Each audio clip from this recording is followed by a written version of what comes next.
If the application icon is not showing on the home screen of your Android device, even though you have installed the application, then what you do is, the first thing, you check whether the app is inside a folder or not.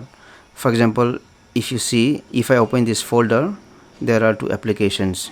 So it might happen that your application icon is also inside a folder.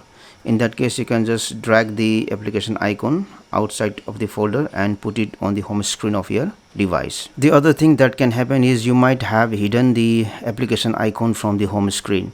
So in that case, go to this settings icon, go to display, go to home screen, and go to this option hide apps. If you see, there is an application icon which is hidden.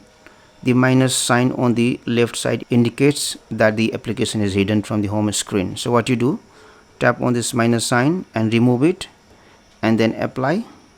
And once you do it, the application icon will be available on the home screen, and the icon will be at the last screen.